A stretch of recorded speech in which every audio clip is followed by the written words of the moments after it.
tua olea tua venga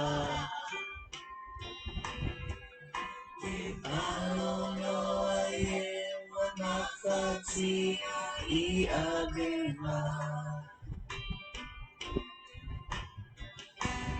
abala au male fatu tua ilo sua fa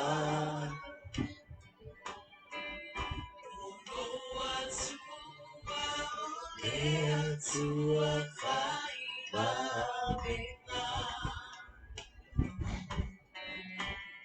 Oa tua olea tua faiva venga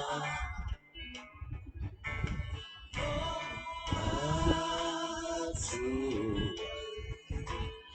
o te pese ma whaafetai lofa lofa ua e mana tu ya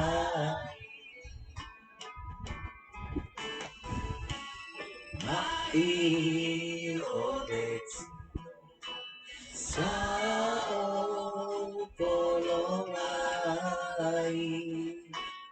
no sua fa Yesua o ma lolo ai Loa tua o mea tua fa va venga malolo ai ua mafatia I avenga Te avala au male fa tua tua I lo sua fai O loa tua o mea tua fai va venga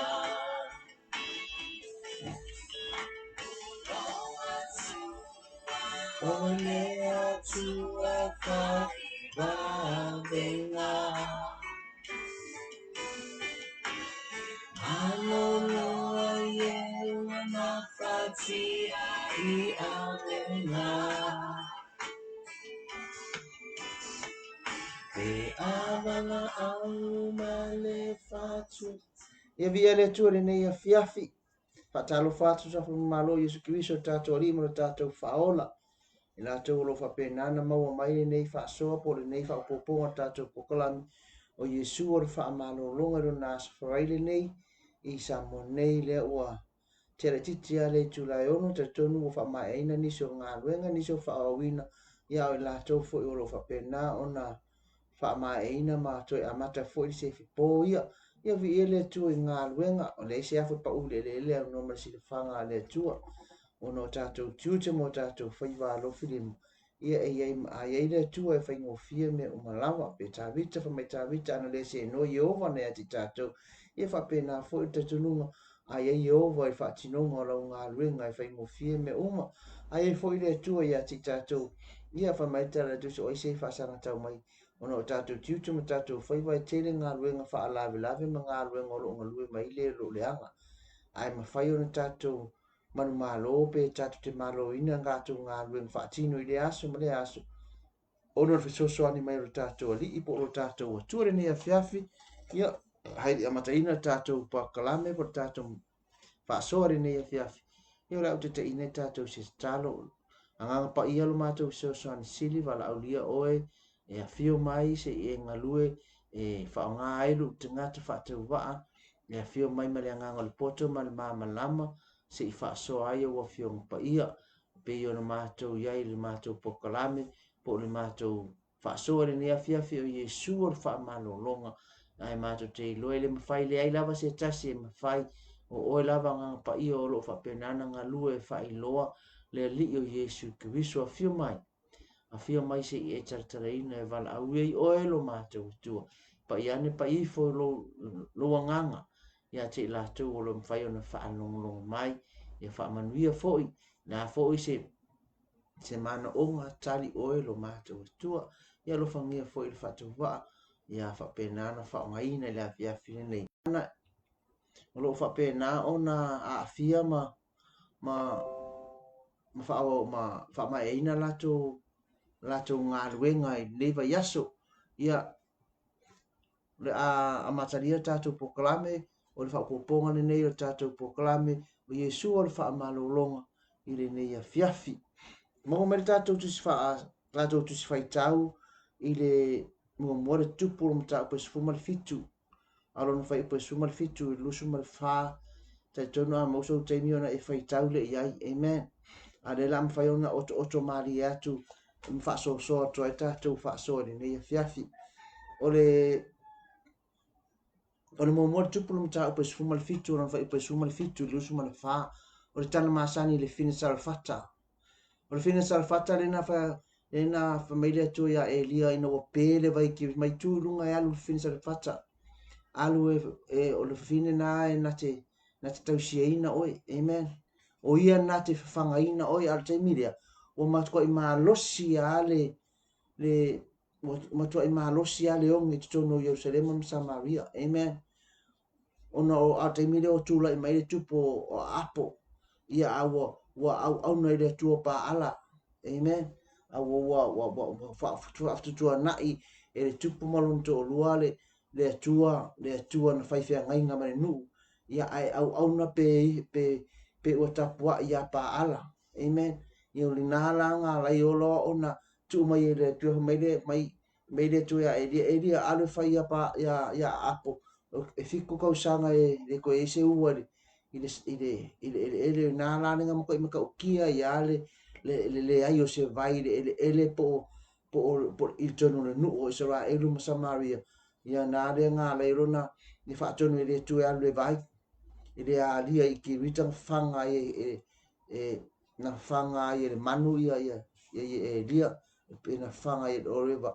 Uma le vai whai mai alu te whaasino i te oe te alu le finga sare fata. Amen. La kura finga sare fata. Ia o lai ka whiwhia le whawhine. La tu tata whiwhia le whawhine. Ia whai mai ia lia ia. Alu e mai se sa uvai. Ia fo ili toi ai whape i for fine.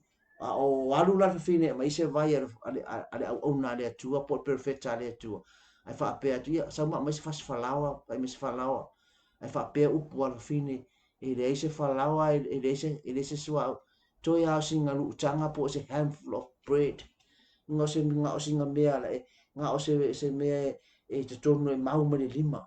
Nga o se mea nga pawanga ke lere iai. Ia a umalanga maa ai ona maa whioti ai lea. Ai wha mai le tala e lia. Mai alu e whai. Alu e whai. E tupu le whalawa le kate. E tupu fo le sua au le whangu. Ai a mai mo ke ai ia ona whai leo si mego ke ai ai. Amen. O le whi au rapo o le tam wha aso atu mo o le whiawhine. O le alofa o le atua e le whaatua o ia. A o le whaitau whai wha au tūru tātou wha aso e le whiawhine. E whaatuina mai e le o le kusa o le toi whaatuina e le atua. E mawhai e le atua na toi whaatu lai o e mai le oti. Amen. E toi mawhai e le atua na whaatu lai tātou mai le oti.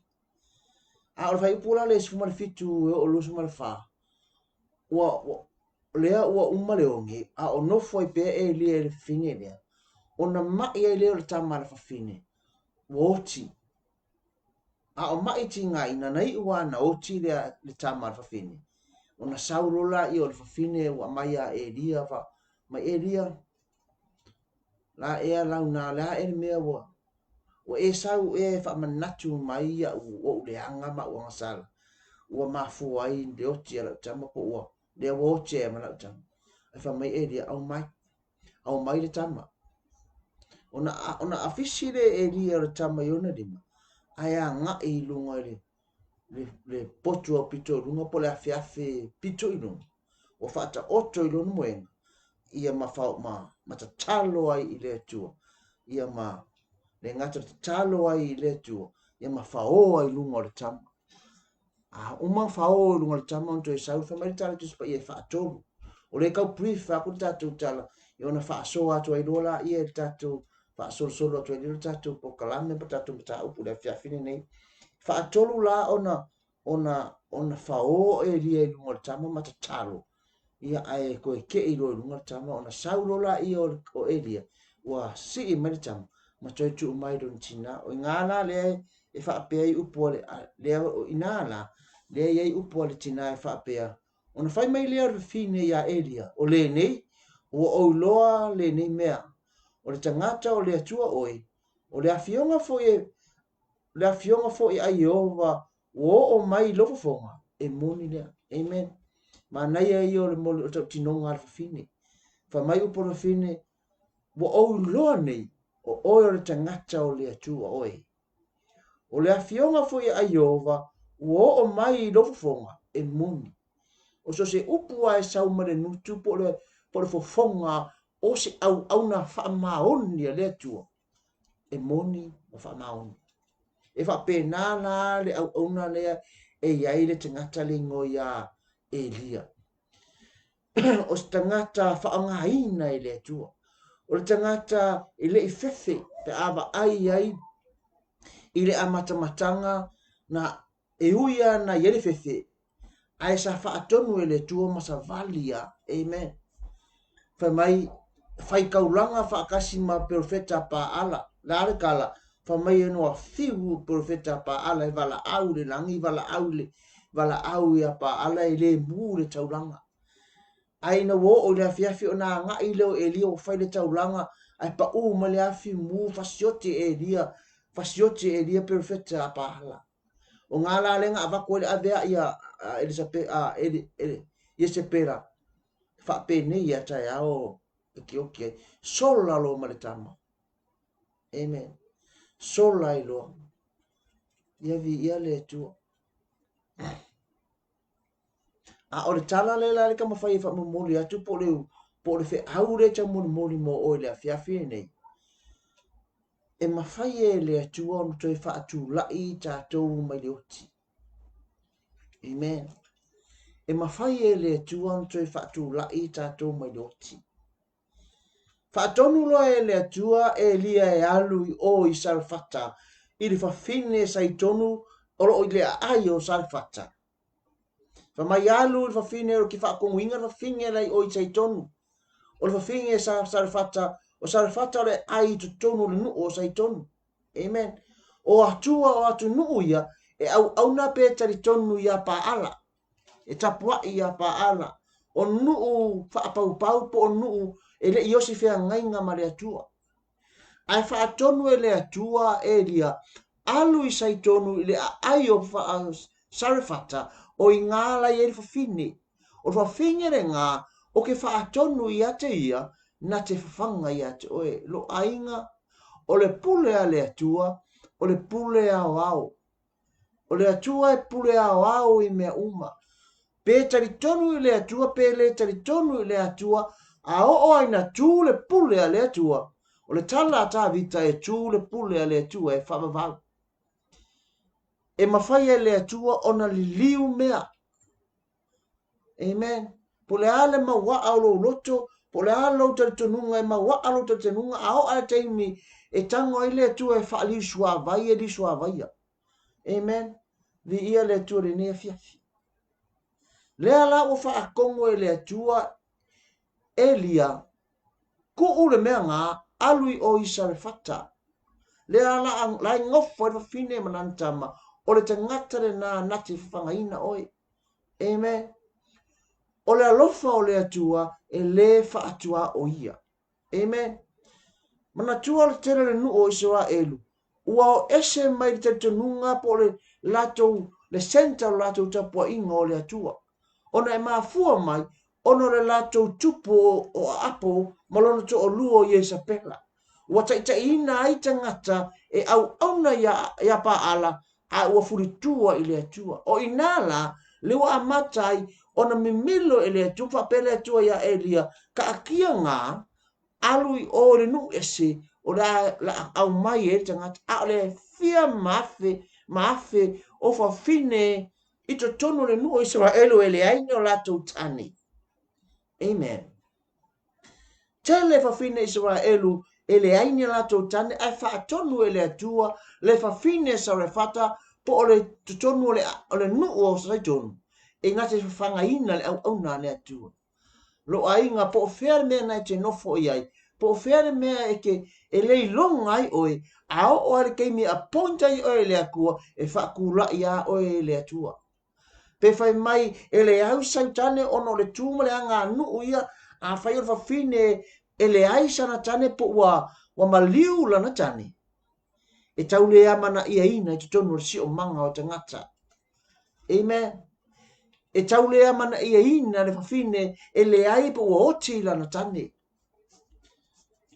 amen a ole atua ile se o manga nga tangata a ole atua e tutusa ai tangata uma e tutusa ai le fa fine ua oti lana tane ma le fa fine e iai lana tane e tutusa ai le fa fine ma le tamaloa it's all the same i luma o le atua amen le ala o fa mai le kala le atua e uia o fine sa re fata o fine e au na ia pa ala peta i tonu i le atua o pa ala ai le i afaina i le loto o le atua ona i loa e le atua e iaila na pule e whaatula i e tangata leanga a whaia sila le atua le loto le fine lea na i mama lama fo i le atua i le loto le tina le ama ona maftianga o i e sawa i le atua e tali le mana onga e whapena fo i oe i le neia fiafi le ase mafatianga o lo e nofo ma oe e se sila fafonga o le atua o tangata e whaile latou whamasinonga i fafo a o le atua e whaamasino i le atua lo loto amen lea la fe mai le kala le atua ia elia ku nga alu i o i salfata la yeli fa fingi o te whaatonuina na te whanga ia te oe alu lole o elia e lako elia o lae tata whawhie le whawhine pa mai lo la i o le tala elia alu se o maisa o vai a o alu la whawhine le walu liu le tua e a mga e maisa vai a whaapea upua e saia a elia ka ngau mai mas fasfalawa se fasfalawa se ai upua whawhine fa mai le tala le whawhine ele ai se mai o lo so i fua le tua ele ai se falawa toe a se luutanga a handful of bread nga o singa mea le lima o le luukanga o le meke kango apa atu o na luu mai la ia so o mea la i kongo lo lima that is luutanga o a handful ele kele ele a kose paunga ele lava se keke pe a fai ele lava se puringi pe a fai nga o singa mea a tono se pankeke pe lua pankeke ile saisa sa mole wa yai amen a fai mai le kala elia alu e fai au mai se u ai so ai mo mua ona fai le se mea ma o lua malautanga amen au upor fa fine fa mai toea o se lutanga le o fa fie ia le nga sa le kaka o fa fie nga le ka penga e fai ai le ma pai pon ma le ma keke le falawa amen fa mai le upor fa fine a uma na ma ai ona ma oti lo lea amen mania ia o le ba malama fin ona o le te tonunga fa fine ele ai se si me ko e mawai se me ke fa popo inga pe top up inga le fala makale ai te tonu o le kate ele ai son ka kongunga le anga e mawa se si me fa popo ina i te tonu o le kate le anga wale ai ngi fala wale ai se fala maka o makua i ongele onele nu le ngata wo ongele nu a le munga la le tula i mai e maka o kia e lo ko ola si saiko so te tonunga la ngar finge nga o mea e ko kongor fangu pau wala nga le ala fa pe la upu nga o singa luka nga a umalanga fai ona mafioti lo lea amen te lo oi o le tala fata oto el su valu fa i po lua su mana tasi fa mai o le pule lalo faiva fa mai o lo faiva le pule i le ola male oti the power of tongue o le sauna fine le la tala no mai le oti ono meva ai ona mata amen telefone na tato te tala noa I le oti I mea va ai e o tatou mata. E te va ai atu loa wa le lava lo whaaso ona e manatu lea pau wā lea. Amen.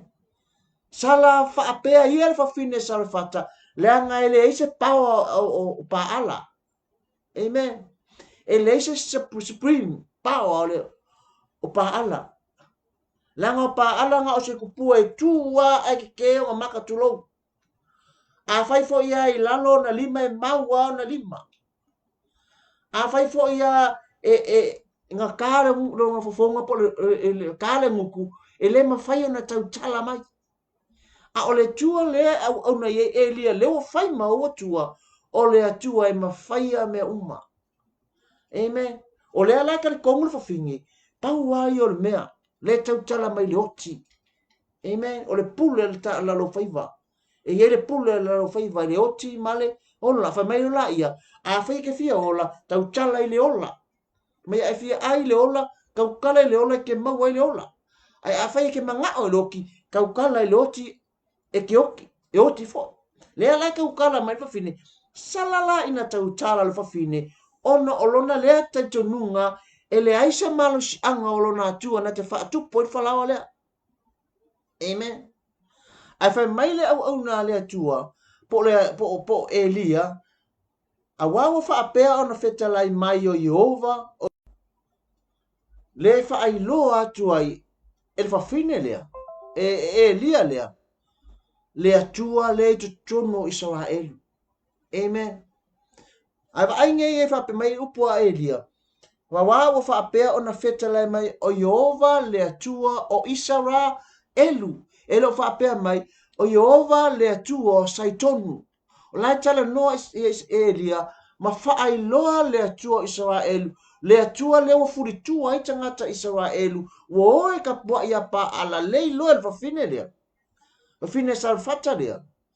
Ele kupu I whalawa lea. Ai whamei Elia o le atua na Israelu. Nga ke whaakupu inga le whalawa I ka kongo le kate. A le suau foi e le makuku I ka kongo le whanu. Amen. Ma naia ia. Ma naia ia o lo o ani mea wa eiloina I tono o lo ainga o amaka nga makuku tau tala le suafa o lo atua. Le ase mea wa vaayaku o kau uma. A whai o oe te ngata whaatua tua I le tua tau tala. Na mea ringa tu o le suafa. Tau tala le suafa o Yesu Keriso. The mighty name of Jesus. Le ale mea wa makuku e le kau o makuku te tono o lo fale. Amen. Fa mai le tala fa fine e le makuku le suau. Amen. Le ale mea le tala atara noa le suau e ike me ke kala noa le suau ke kala noa ai le whaunga ta anointing of the Holy Spirit. So se ka ngaka la o le atua, le atangia ia Elia. A o alu Elia mo moli le upua le atua I le fufine e sarafata e le I makuku le ulea. Lai makuku wa kau uma le whanu tutono le fale o le ainga o le fine sarafata a le tangata le mamoli aku le upua le atua o lai ei le whaunga, lai tafe le whaunga. Amen. Na mea lenga kafe ngai roe tafe le whaunga, le anga whaakongu e Elia le whangu e le uma, nga le uma. Whamai se ilonga e koe pa ule ue le kwa uma le whangu e nā. Al whalao maka foi e le eise kei me e run out ai le whalawa. Aise a, o le atua o Israelu, o le atua e tutupu ai mea. O le atua whaiva venga. O le atua e leo se, o le atua o le Iova I rai o ia na te au maia. Na te au maia suau I ko kongo le whanu, nga ke au maia le whalao maka I ko kongo le kate. Amen.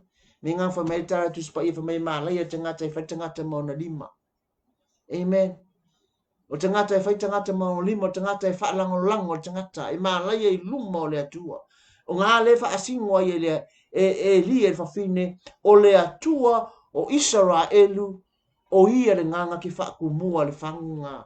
O ia le na te whaatumu le suau u ko kongo le whangu suau. Amen. Mana tua le kako whi au le tau mori atu. O le koe whaatula ina o le oti. O le mori mau al whawhine, whai mai le tala al whawhine. A uma lo le whalau maka lea. Ngā singa e mai le ke lese mea. E le te lese mea ko koe. nga singa fasikekea ona ma ailea ona ma oti. Amen. Ai fa mai tala le fafine. Mai tala Elia ile fafine. Alu e fai a mai so ai mua. Ona e alu ele le e fai. Fai se me ke rua ai. Ai ke lola oi. O le fato nunga le fai. O le fafine malana tama. Ai fa mai le tala tuspa ia fa maunga tuspa ia. Le ngata o le fafine malana tama. Ale ai nga le fafinge lewa ai fa kasi. Lewa feola fa kasi ai.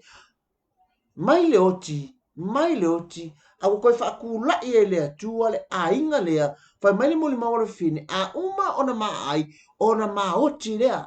Ai whai mai e lea, le ai e leisi oki e kupu le, a le alme wala i o whai mai fine e oti, ona wawa ai ona mata, ua uma le whangu whalao maka. Amen. A ole muli, a whai mai e lea, le ai e le uma, o le atua o Israelu, o ia le ngā, nga ke whaakumunga le whalao maka ngai ke mi uma. Amen. Lo ainga, so se mea, e le ai se mea e whainga tai le atua. Le a foi se mea ngai ke kausa ilia, le a foi se mea ngau e ngau i ai, o le atua e mawhai o na whaatumuina. O le atua e mawhai o na avatu i a te oe. O le atua e mawhai o na tali lo mana onga. Amen. Le ngata la le o whaatu koe whaaku lai mai le whawhine lea malana tama mai le oti ona o le onge male mawhauwhau o le whine o le a uma le whalawa male ngao. Na toi whaatu lai ai le vāvenga lea i le tupu o le mea o le whalawa lea. Male whalawa mata lea male ngao. Ona nofo file mua i lea i o le tina lea malona ainga na tausiai malona ainga. Lo ainga a o te mio vāvenga o lea tua e tō sina mai o tangata. Amen. A iei vāvenga o lea tua i ate oe. E whai ngō fie o ngā attract mai kangaka i ate oe. Amen. Ia vi ia lea tua. Praise the Lord. O le kalala ngā ina ua umala le onge. Le wang alai ai ama Elia i te tono le ainga le fine lea. Le nofu ai. Wa whai ma ainga o Elia. Ile whai upula lea Ile fai upula le sfuma le fitu le lua sfuma le fa. Fa maila le tala, fa maila la ia. Ua mai le kamaitiki, ua mai ma ua ti ngā hina. Ngā hi ua ia i ngā oki le kama.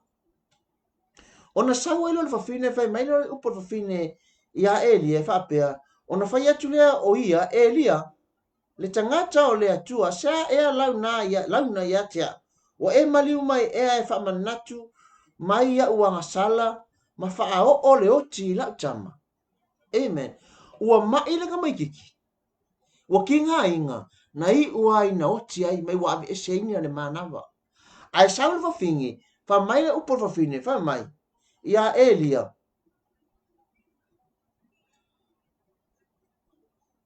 Ona alanga le, mai ona fai mai lea o ia Eliae, le tangata o le atua, se ale mea, se ale launa ia tea. Na e maliu mai e whamanatu mai ia uanga sala, ua o le oti la tama. Amen. Ua whai e le whawhine le whamasinonga. Ua whamasino ina le whawhine le nofo e lia i lo na whale. Ua tō manatu le whawhine ionga le anga tua nai. Amen. A le ua whai le whamasinonga o le oti o lana tama o lana anga sala. Fa mai wa esa e fa manatu me anga sala o le wa hoke ya la tama le wa hoke ma la tama. Amen. Ke le nga tatou. E tatou te fa masino ina me te tupu mai i o tatou ma fau. Ona ave se ina i lea o le fina ngalo le atua. Amen. E ia nisi kai me e nisi te me o tatou o langa mo tatou soifuanga. E te tupu ai me tatou te le lang tatou te le fia o ia. E iai mea e te tupu mai, ma tatou mawhauwhau, e whenga tāna tatou talia ina. E whike e ngā i ai o mawhauwhau ngā malawhina ngalo le atua. A ile mea na, e muli ane, o ngā ewa ai ei lea, e ke lea i o se mele mana o le atua e mo moli me te tonu o lo a inga. Ai a kupu me le mea lea, e whenga kāonga e talia ina. Amen. e whainga kāwa e karia inga le melia, ona afianga o lo tangata, yo lo mafau ma lo loto. Aya uma ifonga kupu le melia, e ke ai aku, ora ke le o se mea ngā, po se mea tāua, le ka mo whaile atua, e mo moli me tu tonu o lo a inga, i le vā inga nea. Amen. Ale ka koe musua iniso taimi. E mawhainga tupu ya te oere mea lea mawhainga tupu ya te au.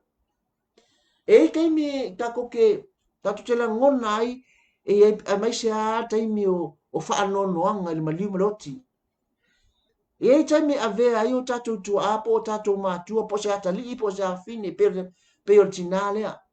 O tatou manatu lai o tatou loto aka se ti ngā. Aka se whainga tā matui tui o le mafutanga vala. Mafutanga avea.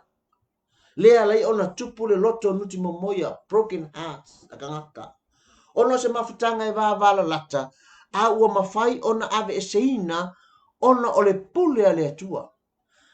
Mai mea la ia la ngona ia o le wha maisi, po la ngona ti ngā ia, o le mo o mia se wha mafanfananga, e ifu ila kai miga ko ke sa ia i lea kua pe a whapeo o tangata, tabi tonu i lea tua, wai, ai sea lea kua wa vakto i tangata lea, ai sea lea kua wa e aveina i lea fafine lea, a whai o so wa fafine po so wa tali e pele leo loto, e ke fusiri ngia le pule a lea tua. Ai ke longa a uma le mea lea, o ngai wa ai atu lea, aka, e yeile mafua anga o mea. E le me malama iai lo tangata, ai na o le atua e malama iai. Amen. E se uso to a mavaya tune ia nga maliuso na tua ala amatanga tausanga. Na ma fa aso ai fa pe ai e fa pe la ngona. No fa aso e iai teimi no fa aso la e mo fa pe i le uso le so au ona va e iai le teimi. E ave ai meti nga tatu telefi o iai. Ai sau waile atua e te pena ai se si mea le lei tutonu le ainga.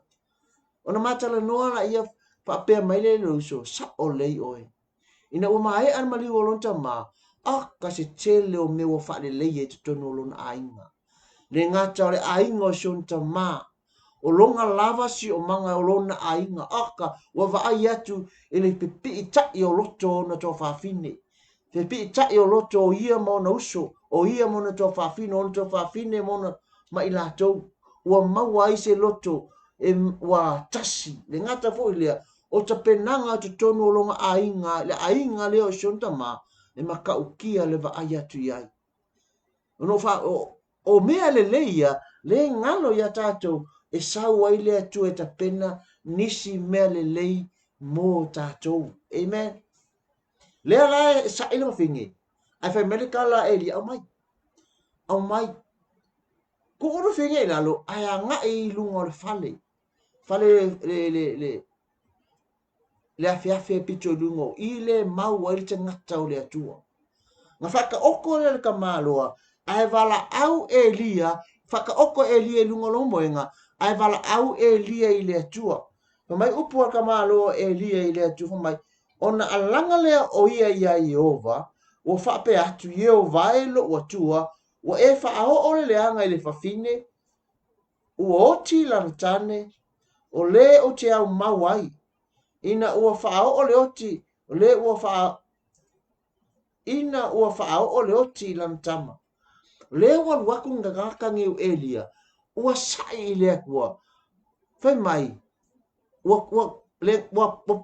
vaaila e, le o langa le whaatangata le maua nei. E oki ka mana whinge, a saulo whinge, blame Elia. Ai oki na me kiki, wa blame mai rafinge Elia, ai alu Elia, blame le kua fa mai, wa e fa o le anga fa finge Elia. Wa blame Elia, le kua, o le kua nga ia fa siokinga nga le mafu anga o le oti o le atali. Amen. O le pule a le atua, o le pule a wao. A o vaenga ia, laika penga mai e le kua, se isi vaenga. Se isi me le tonu o le ainga o le tina. Amen. La sau Elia o lai fia ai le ainga ta penga ile kua le vavenga koe whawhanga ai koe maua le ola. E mo ia la ile i fioki nga o le mole maua le fine a uma o na mafioti lea a o le kamaikiki lea ua kole manga wale tala tuspa ia ua le ai sana manava. Woki mo ia le kamaikiki lea. A o le akua le sauma Elia o le akua le au ngai Elia o ia le pule i le ola. Amen. O ia le pule i le ola. A ka oko la ka mikiki lunga le moinga. Nga wala au Elia i lea kua ma whao i lunga le ka mikiki lea. O le ale me le whai Elia le transfer le ola i le oki. Amen.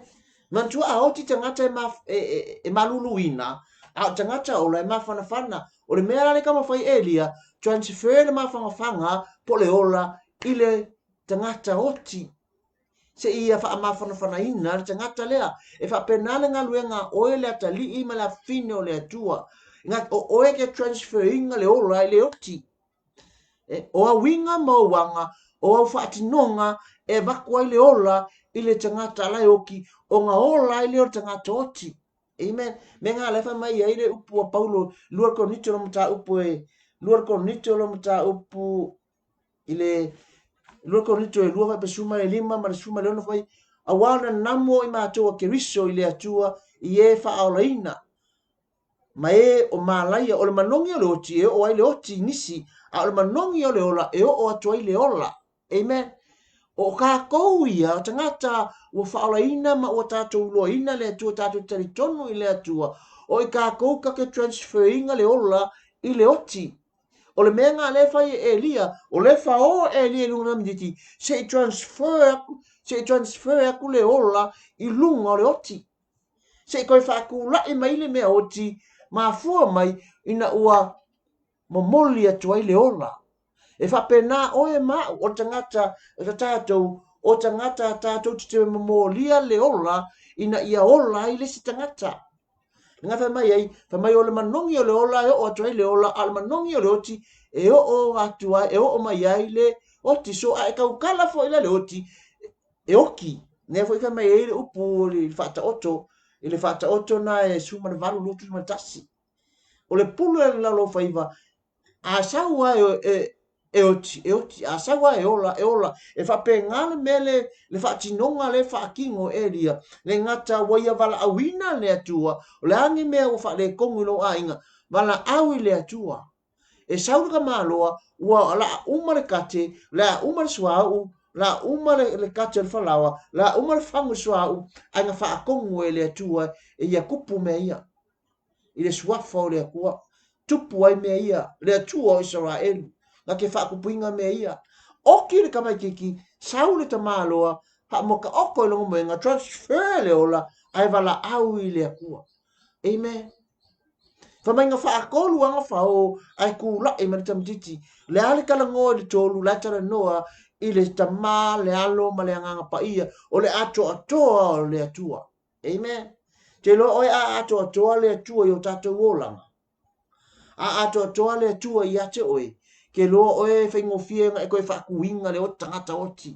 E le aise me whainga tai le atua. A atoa ke riso i ate oi. A tino mai ke riso i o tatou olanga. Kako ke wala o ame pepe kako ke tango i ai. E kula i mahi. E ke savali le me e le ise vai. E kafe le vai. A vai un whanua la flafua. A ku ai o vai. E momoli atua i le ola. Amen. Longo winga o me kango i euli mai manuia. So se me ke whakingo inga e ke wa ai aku le matango fiesea. Le anga o le atua leo ako o pua i ake o le whaanga i o inga mea ia. Le akua leo i ka kongo Elia. Le wha kongo e whalawa. Ma le whalawa maka ma le whangusua au. E tupu. Nga kupua. Le akua le ngai kongo Elia. Le nga transfer nga kamitiki le ola lea. Nga le onko e kula i fo le ola lea. Amen. A kula i fo la kamitiki wa koe ola. Ona toi afisi le ka malo Elia. Ai momoli long tina. Amen. E wha pena le atua i ate oe maa. Kai mi uma kako ke mafaki ai, ka mi uma kako ke tato te mau ai kako ni whaanonoanga o lo osa. o lo whapenana a fisi tātou i ao le atu. He is carrying us. O lo o ia kau aveinga i kākou. Mantua fo i tala fo ina le the footstep on the beach. Ile o tulanga vai le tafa.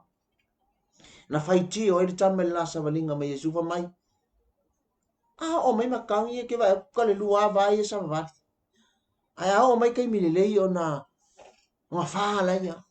So nga o ala sa vali le taimi o fa nga ka ma tinga.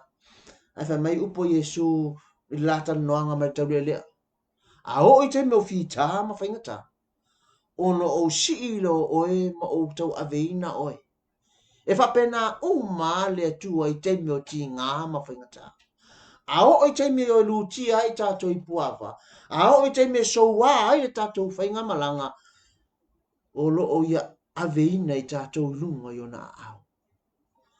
Au kula e le kamikiki lea o na siile e lea ai koe momoli lon tina. Amen. O ila le nga lakwe lo le fa pe upo fa fine le wa le tato pata upo tato pukalami na fa fine le tau fai e moli atu e mafai e le atua ona toe fa tuina mea o feoti ma pepe mea o le aise mea e koe fa atuina pe koe o mai e le atua le ola mai mea o mamate ma o yai le oti. Amen. Fa mai upo fa fine ina o vaku mai kiki. Ile tina. Ona fai mai lea alfafine ia Elia, o le nei, ua o loa i le nei mea, o le tangata o le atua oe, o le afionga foi a Iova, ua o mai i lofofonga e moni. Amen. Ona fai mai lea alfafine ia Elia, o le nei, ua o loa i le nei mea, o le tangata o le atua oe, o le afionga foi a Iova, ua o mai i lofofonga e moni lava. Amen. Mang o le lelei o te tinonga, o le lelei o loko kingonga, e mawai le ola. Amen. E mawhai e le atua na whaangaina e tātou. E whai o le kako tau tinonga, o le e whaangaina e le atua o tātou ola, e mamole a koe si tau tinonga ola, mo se tangata. Amen. E wha o le lei o lau te tinonga. E ola i le si tangata. Amen. Pea o le kau whai aku. O le manongi o le ola e o atua i le ola. O le lei, a le lei fo i lau te tinonga. Po o le mamoli atu o lau te tinonga, ma le moni o le te tinonga. E amana ia i le si tangata. Pe e wola i le si tangata. E mamoli mai e lia ka mai kikirea. I lontina, a whai mai o porfingi. Ua o loa nei. O le akua ngai ake oe e mongi ma wha mauni. O a fionga fo i ngai kukongo i ate oe a fionga fo i a le atua ngai ki kalangoa mai ai e moni ma wha mauni. E matingi lo ma fau fau. E le ko a sau leo e lia e le i wha apea ko a nofo leo e lia le fale o le ainga lea. Ngai ai le keimi ngai ai le ongi. Le lawa uma le ongi a lea e ma fuka mau e lia o fai mona ainga. E luaku la e lia ili taimi ko a laku ai, e luaku, o lai e whalawa, o lai e suau, a o songa ponga, e le lava. Fa mailo le kala e lia, e le umma mea ngā. So o lea lai wha a kongo e lea tuar whawhine, o lea kua o Israel elu, o ia lea. Ngā ke wha atupuina le whalawa ma le suau. Ai mai wa venga ia na wa ai whawhinge, e le i ato atoa lon tantonunga i le atua o Israel elu. Na tau tino longo nutu a uma ona ai ona oti lea. Ai mamoli mai ele kualan au aunga ele ai ele oki o koe whaatupuina mea ia e koe wakwa ele ola ia te olua. Amen. Ai o mai i. Ua oti lantama ua ki sa o alantama. Ai koe whaakula i e elia ai whai maila na moli mau ua ouloa nei o oea o le tangata o le atua. O mea uma ngai tautala mai lo fonga e moni ma wha maoni lo ainga o le mo mia e le tua ni an au ona wha maoni. E tautala mai a fionga le tua e moni. A tupu wa venga e tō sina mai anganga. Amen. E mawhai mā venga ia, ona muli mawina ni matau tia o le atua inu ese. O fea lava le mea ke ngofu ai, po le afo ilo whatau waa, a toa le atua i ate oi, e ke whai ai vā venga, o le tala le tuspa ia, e tau tino e te ngata. O inga ka ukingo ai whawhine whai mai, ua auloa ina nei. Le ngata o o le tangata o le atua, a o le atua le te au na iai, o le atua le whaangana ina lofonga, e moni ma wha maoni. Amen. Alane me wale tau tala wha perfine, ina wa wha tūla ila na tamanoti. O va venga i o va ai eriti na.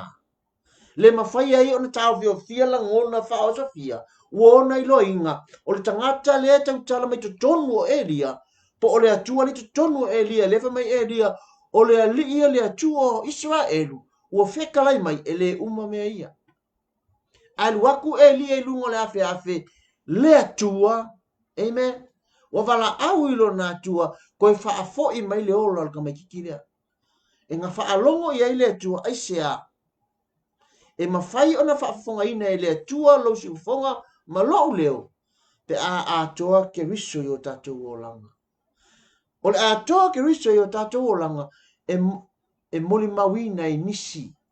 E mawhai ona tō sina mai eini anganga. E mawhai ona tō sina mai eini tangata. Amen. Nanga upo Paulo whamea o manongia le ola, e o atuai le ola.